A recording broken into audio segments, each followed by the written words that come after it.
When David Keller, with his polished smile and empty promises, fired me after 15 years of driving $1.7 million a month for Sunwave Autos, claiming I was too expensive, he thought he crushed me, but he didn't know I was already building something unstoppable. I'm Marcus, 42, a black man born under Miami's blazing sun. For 15 years, I poured my heart into Sunwave Autos, a high-end dealership where the ocean view made every late night feel worth it. I started as a kid in a tie, pitching cars till my voice cracked. I climbed to sales director, leading a team that raked in $1.7 million a month. That showroom was my kingdom. Every deal I closed proved I belonged. No matter what the world whispered about my skin, I'd come home to Jaden, my 8-year-old, his eyes wide as he begged for stories of the cars I sold. "Dad, you're my deal-closing superhero," he'd say, grinning like he owned the world. That smile got me through every missed bedtime, every brutal quota. Weekends, I'd jog South Beach, the ocean's hum steadying my dreams of a future where Jaden could soar. Or I'd hit a jazz club, letting the sax melt the stress of a week in the showroom. Sunwave wasn't just a job, it was my proof, my pride, my stand against anyone who said I couldn't make it. Then David Keller walked in, September 2024, new CEO, all charm and big promises. He slapped my back, said, "Marcus, your numbers are unreal. You're gonna shape this company." He dangled a promotion, his eyes twinkling like we were old pals. I bought it. Fool that I was. I thought he saw me.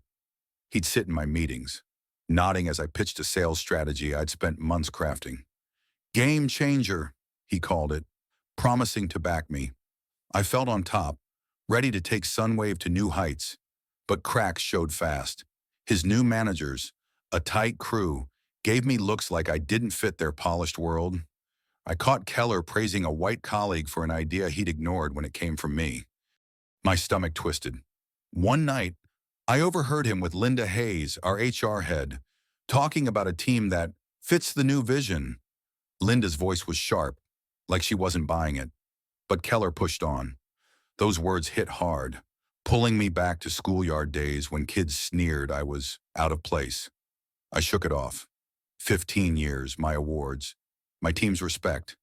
They had to mean something. I was dead wrong. Friday afternoon, Keller called me to his office.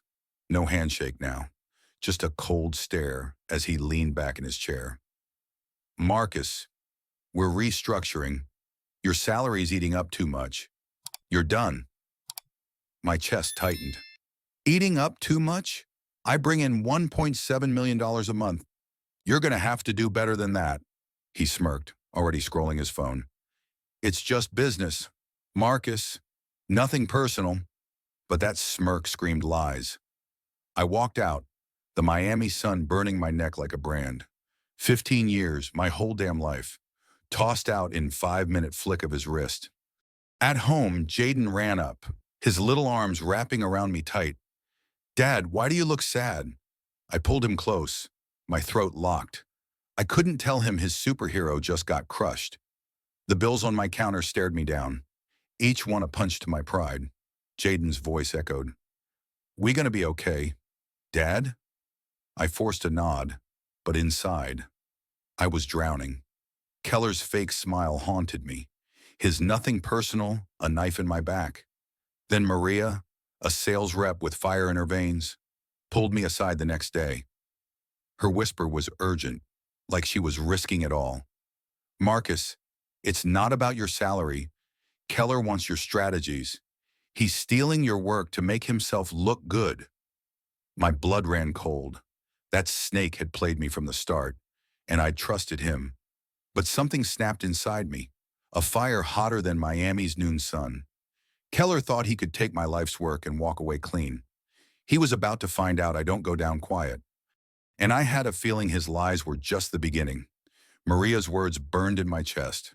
Keller wasn't just after my job. He wanted my life's work, my strategies, to parade as his own. I stood on my balcony, Miami's ocean roaring below. But it couldn't cool the anger boiling inside. I'd given Sunwave Autos 15 years, built their name with deals worth $1.7 million a month, and this snake thought he could steal it all with a smirk. I wasn't about to let him walk away clean. Jaden's voice, small and worried, echoed in my head. "We gonna be okay, Dad?" I had to fight, not just for me, but for my boy's future. I started making calls, reaching out to old colleagues, digging for anything to pin Keller down. The truth hit like a freight train. Maria wasn't the only one Keller axed. Anil, my finance guy, sharp as a tack and loyal for years, got the boot days after me. Sarah, a marketing wizard whose campaigns lit up Sunwave's brand, was told her role didn't fit the new plan. We linked up at a dive bar off South Beach, the kind with sticky tables and neon signs buzzing. The air was thick with salt and regret. Maria leaned in, her eyes fierce. Keller didn't even glance at my sales numbers. "Marcus, he just said the company's moving forward, and I'm not part of it." Anil gripped his beer, voice low. "They replaced me with some kid straight out of college, no experience, but the right kind of face for Keller's vision." Sarah's words cut deep. "This isn't about our work. It's about who we are." Their stories lit a fire in me. Keller wasn't just coming for me. He was erasing anyone who didn't fit his shiny new world. I knew we needed hard proof to take him down. I tried logging into Sunwave's CRM app, an old account I'd set up years back when I was still hustling as a salesman. One wrong password, and the system locked me out. I slammed my laptop shut, feeling out of my depth. That's when I thought of Lena, a data analyst I'd worked with on a sales project. She was brilliant, the kind who could crack code like it was a Sunday crossword. I called her, laid it all bare. Keller's lies, the firings, Jaden's scared eyes. Her voice was tight. "Marcus, if I get caught, my career's toast, but I'm not letting this snake ruin us. Give me one good reason to dive into this mess." I pushed, my words raw. "Lena, this isn't just about me. It's about everyone Keller's stepped on. I can't look my son in the eye and tell him I gave up." She went quiet, then sighed. "Okay, Marcus, but we do this my way, and it's not going to be easy." 2 days later, at 12 a.m., Lena called, her voice shaking. "Some guy from Sunwave just emailed me, telling me to stay out of things that don't concern me." My stomach dropped. Keller was watching us. I drove to meet James Carter, a Miami lawyer with a reputation for taking on tough cases. He was all business. Gray hair, sharp suit, pen-scratching notes as I spilled the story. "You've got a shot with the EEOC, Marcus, but you need evidence that doesn't bend. Emails, recordings, something they can't spin." He drafted a legal shield for Lena, giving her cover to keep digging. That was our green light. At 2 a.m., Lena's screen lit up. She found a back door. It was an old CRM backup. I'd set it up years ago. Her fingers flew across the keyboard, the screen glowing in her dark apartment. We got in. What we found made my blood boil. Emails between Keller and Linda Hayes, blunt as a blade. "Get Marcus out. His salary's too high, and we need his strategies for the new team." Another showed Keller had been sued for misconduct at his last gig, but Sunwave swept it under the rug to hire him. Then the real kicker, a memo proving Keller had siphoned client deposits, faking a sales slump to justify canning people like me, Maria, Anil, and Sarah. My hands shook as I saved the files, the system's firewall nearly catching us. Keller wasn't just a thief, he was running a scam, and we had him dead to rights. I called Maria, Anil, and Sarah to my place. My dining table was a mess of papers and coffee mugs, laptops humming like a war room. I showed them the evidence. Maria's jaw dropped. "That bastard had this planned from day one, didn't he?" Anil nodded, his fists tight. "We can't let him skate on this. Marcus, I'm all in." Sarah's voice was pure steel. "Let's make him regret ever crossing us." We became a crew, bound by betrayal and ready to fight. We started collecting more. Call recordings, texts from old coworkers, anything to tighten the noose. I took a side gig with Blue Tide Autos, a scrappy dealership looking to outshine Sunwave.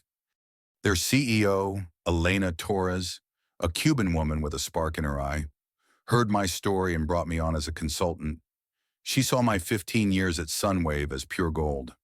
I built their sales strategy from the ground up, sharp and bold, designed to crush Keller's numbers. It felt good to be back in the game, but I kept it quiet. Keller couldn't know I was building something to rival him. Then the threats started.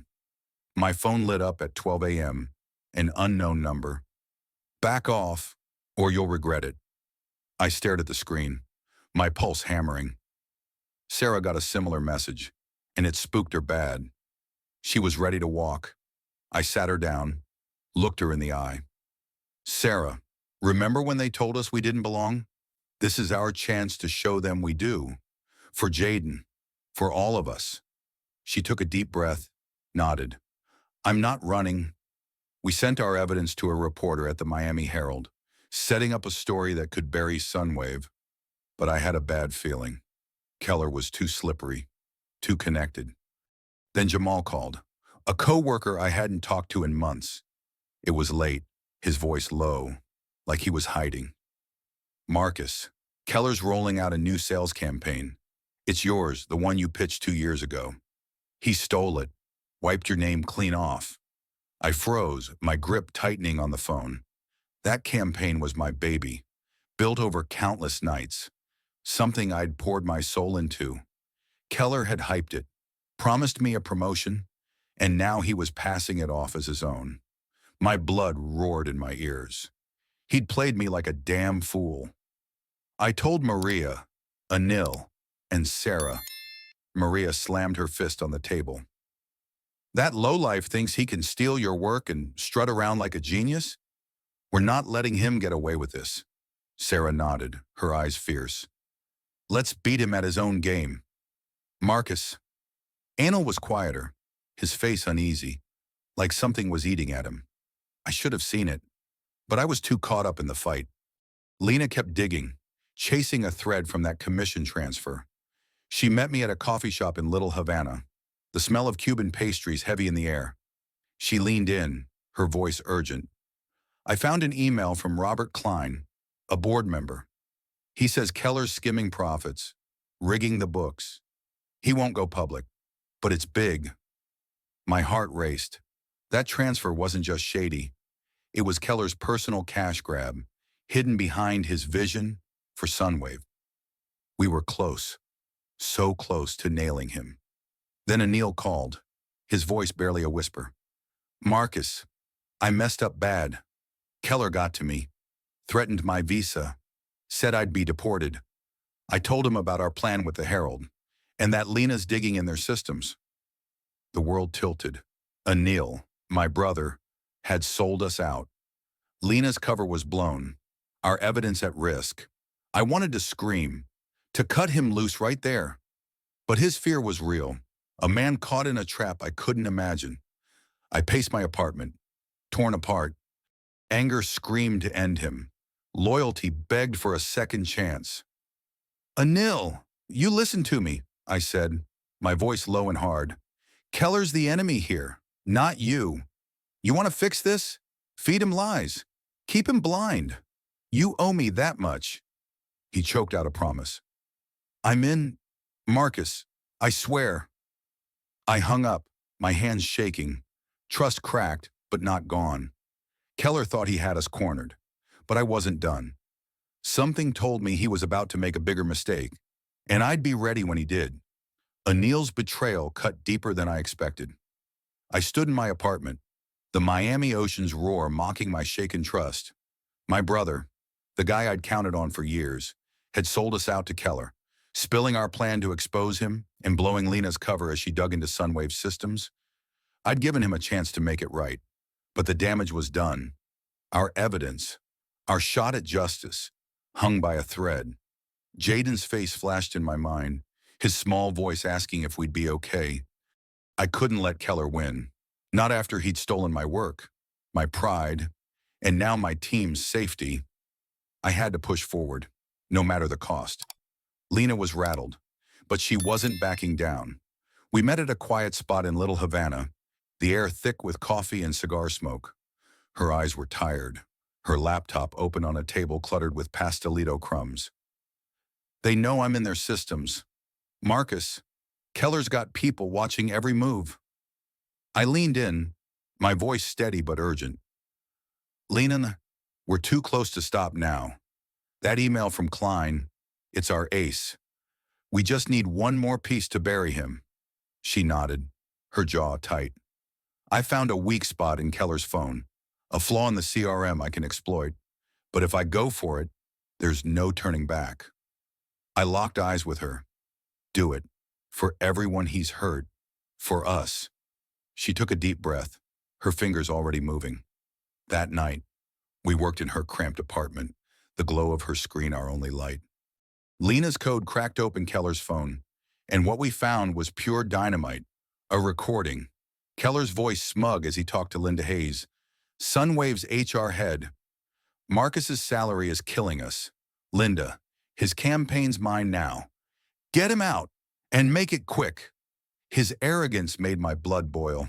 He'd planned to steal my sales strategy from the start, the one I'd built over sleepless nights, the one he'd promised would earn me a promotion. Lena saved his voice, her tone sharp. This is it. Marcus, this nails him. I nodded, my heart racing. We sent the recording and Klein's email to our Miami Herald contact, setting up a story that would torch Keller's lies. But Keller wasn't done. I'd been working with Blue Tide Autos, a hungry dealership ready to take on Sunwave. Their CEO, Elena Torres, had me building a sales strategy to outshine Keller's stolen one. We launched it, a bold campaign that hit the ground running. Blue Tide's showroom buzzed, deals rolling in faster than we expected. It felt like redemption, proof I could rise above Keller's betrayal. Then, 3 days after our launch, my phone rang. Elena's voice was sharp, panicked. Marcus, regulators are sniffing around our financing deals. They got anonymous tips saying we're cooking the books. Clients are pulling out. My stomach sank. This was Keller's doing, a dirty move to tank Blue Tide before we could threaten his empire. Deals stalled. Investors hesitated, and I saw my new start crumbling. Jaden's worried eyes haunted me. I'd promised him we'd be okay, but now I wasn't so sure. I called Lena, my voice tight. Keller's behind this. He's trying to kill Blue Tide. We need something to turn this around. Fast. She was already on it, diving back into Sunwave systems despite the risk. Hours later, she called, her voice electric. Marcus, you're not going to believe this. I found an email from Linda Hayes to Klein. She's done with Keller. I froze, gripping the phone. Linda, Keller's loyal right hand, the one who'd backed his plan to fire me, had turned. The email was a bombshell. Keller's rigging accounts, pinning it on me. He's spreading lies about Blue Tide to save himself. I'm through covering for him. Linda had leaked evidence of Keller's sabotage to the regulators, exposing his attempt to frame Blue Tide. A whistleblower at Sunwave backed her up, confirming Keller's lies. The probe flipped, now targeting Sunwave's books. Blue Tide was in the clear. Our deal's back on track. I stood on South Beach, the ocean's roar a victory song. Keller's plan to crush us had backfired. Thanks to Linda's betrayal, I couldn't believe it. The woman who'd signed off on my firing had just handed us the key to his downfall. But that wasn't all. Maria's eyes narrowed as I shared the news. Linda's not saving us.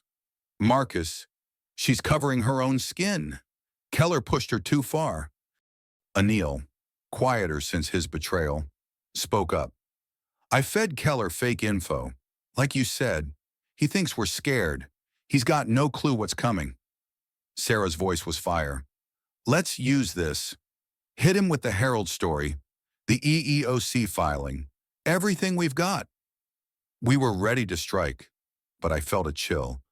Keller was cornered, and a snake like him didn't go down easy. I filed with the EEOC, laying out Keller's scams, the stolen campaign, the fake slump he used to fire us. Blue Tide's campaign surge, outpacing Sunwave's stolen one. Elena gave me the green light to lead their sales team, a chance to build something real. But every night, I checked my phone, expecting another threat. Keller was too quiet, and that scared me more than his attacks. I walked Jaden to school one morning, his hand in mine, his chatter about superheroes filling the air. "Dad, you think you'll beat the bad guy?" I smiled, but my gut twisted. "I'm trying, champ." I had to win, for him, for all of us. Lena kept watch. Her skills our shield. She found another trace, a message Keller sent to a board member, hinting at a last-ditch plan to save himself. My heart pounded. He was plotting something big, something to wipe us out before the Herald story broke. I looked at Jaden's superhero posters on his bedroom wall, their bold colors a reminder of the fight I'd promised. Keller thought he could outsmart us, but he just lit the fuse on his own destruction. I had a feeling the next few days would change everything. Keller was out of moves, or so I thought. His attempt to sink Blue Tide had blown up in his face, thanks to Linda Hayes turning on him. But Lena's last find, that cryptic message Keller sent to a board member, kept me up at night. He was planning something desperate, a final play to save his skin. I stood on my balcony, Miami's ocean roaring like a warning. Jaden's voice echoed in my head, asking if I'd beat the bad guy. I'd promised him I would, but Keller was a snake, and snakes strike when cornered. I wasn't about to let him slither away, not after he'd stolen my work, my team, my pride. We had to hit first, and hit hard. I called Maria, Anil, and Sarah to my place, our dining table a battlefield of laptops and coffee cups. The air was thick with purpose. Maria's eyes blazed as she leaned forward. "Linda gave us a shot, Marcus, but Keller's still got friends in high places. We need to make sure he can't spin this." Anil, working to earn back my trust, nodded. "I've been feeding him lies, telling him we're scared and backing off. He's cocky, thinks he's won." Sarah's voice was sharp, like a blade. "Then let's drop the hammer. The Herald story, Theaden Dinga EEOC filing. All of it's a now." I looked at my crew, their faces set, ready for war.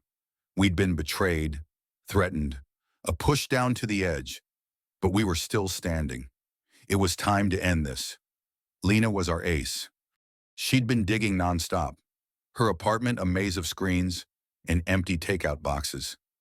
She called me at 12 a.m. Her voice was buzzing with urgency. "Marcus, I cracked another layer of Keller's messages. Marcus, he's trying to pin it all on Linda, saying she was cooked the books to frame him." My jaw tightened. That was his play, to throw Linda under the rug and walk away clean.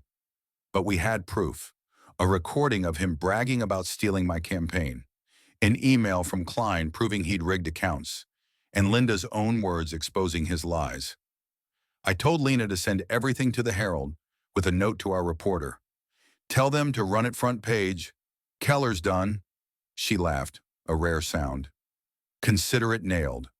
At 6 a.m., the Herald hit Ocean Drive kiosks. My phone buzzed. Maria's eyes gleamed.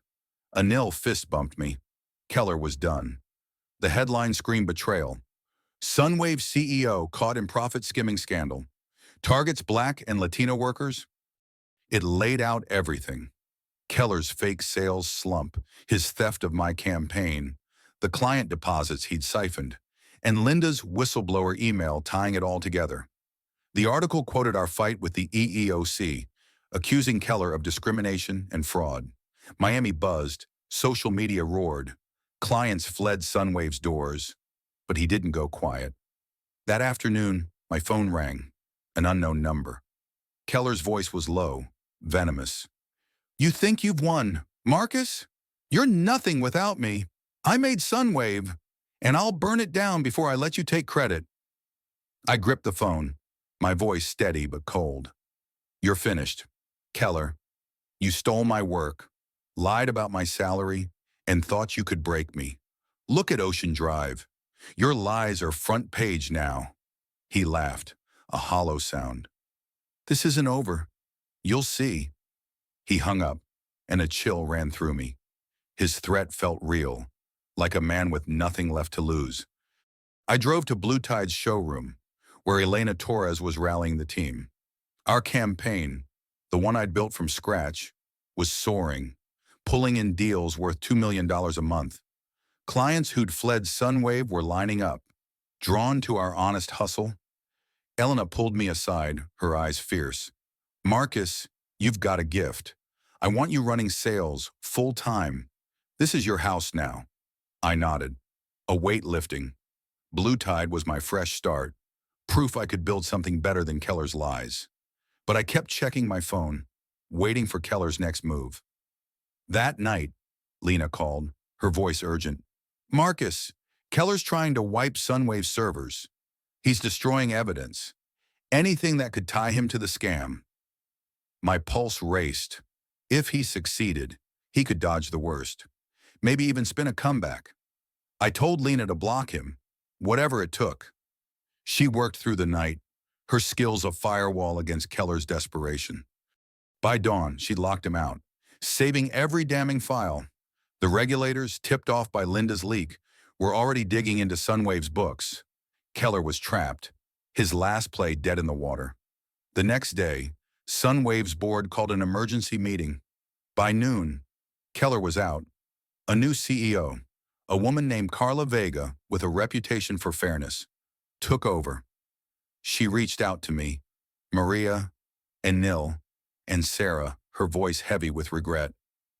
"Marcus, what Keller did to you was wrong. His too expensive excuse was a cover for stealing your work. We want to make this right." They offered a settlement, a sum that cleared my bills and then some. Maria got hers. Anil too, and Sarah used hers to start a marketing firm. The money was nice, but the real win was bigger. It was truth. Respect. The kind I'd fought for since I was a kid in Miami, proving I belonged. Linda vanished from Miami's scene. Lena joined a tech startup, her skills sharper than ever. I walked into Blue Tide's showroom, now my domain. The place hummed. Sales reps closing deals, the ocean sparkling through the windows. I was head of sales, leading a team that believed in me. Our campaign made us Miami's top dealership, investors knocking at our door. I hired Anil, who'd earned his way back by feeding Keller lies. Sarah mentored our new reps, her fire contagious. Maria joined as a consultant, her hustle unmatched. We weren't just a team, we were a family, built from the ashes of Keller's betrayal. But Keller wasn't gone, not yet. I got an email from him. Late one night, his pathetic email begged for a truce. I laughed, my finger hovering over delete. He was a shadow, his name toxic after the Herald story. No one in Miami would touch him, his career dead. I hit delete, feeling lighter than I had in months. Keller was nothing, a ghost I'd outrun. I took Jaden to a diner that weekend, his favorite spot for milkshakes. He chattered about school, his eyes wide as I told him about Blue Tide. "Dad, you really beat the bad guy?" I smiled, my heart full. "Yeah, champ, we got him. But it wasn't just about him, it was about us, about never giving up." He grinned, stealing a fry from my plate. His pride was worth every fight, every sleepless night. As we left, the Miami sunset blazing orange, I felt the city's pulse beneath my feet. I'd clawed my way to this moment, but that wasn't all.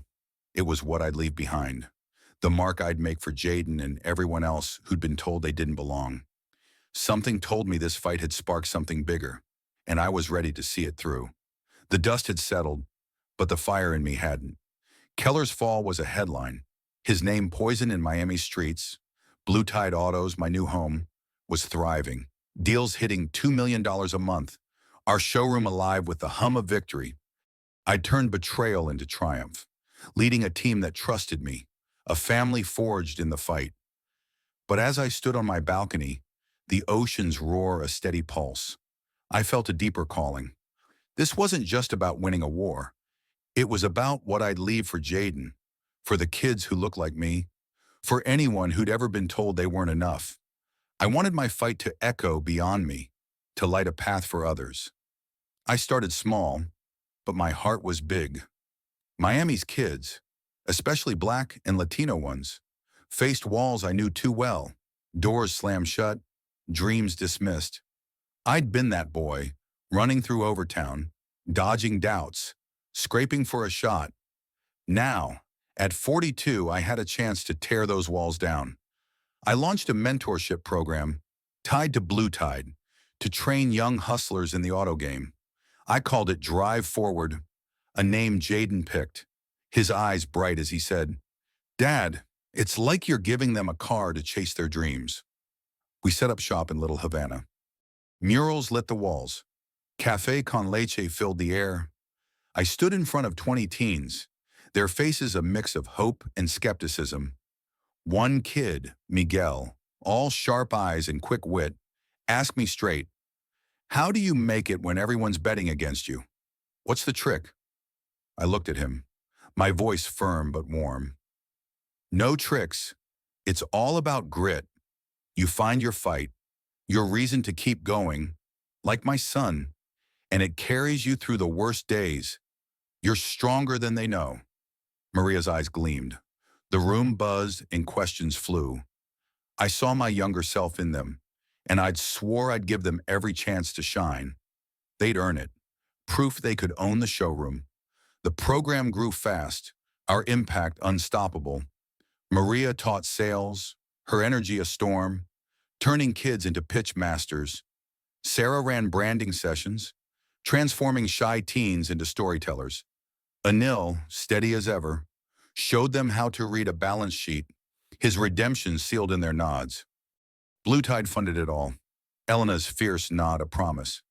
"Marcus, this is bigger than cars. A legacy." She was right. Every kid who walked out, head high, was proof we'd rewritten the rules. One girl, Sophia, landed a sales job at our showroom. She called me, her voice breaking. "Mr. Marcus, I was going to drop out of school. Maria's fire lit me up." I choked up, my old Mustang posters flashing in my mind. This was why I'd fought, why I'd never quit. I told Lena. She grinned. "You're changing the game, Marcus." Miami noticed. Our story hit the news. Sophia's success aired, her smile lighting up the screen. Miami loved it. The segment aired on a humid evening. I watched it with Miguel at the community center. "Dad, you're famous," Jaden shouted, his grin wide. I laughed, ruffling his hair. "Not famous, just making things right. Champ." The story spread, and soon other dealerships called, wanting to copy our playbook. I shared it freely, no strings attached. This wasn't about owning the spotlight. It was about lifting others up, showing what happens when you bet on the underdog. One Saturday, I spoke at a youth rally in Coconut Grove, the park packed with families, music thumping. I took the mic, the crowd's energy pulling me in.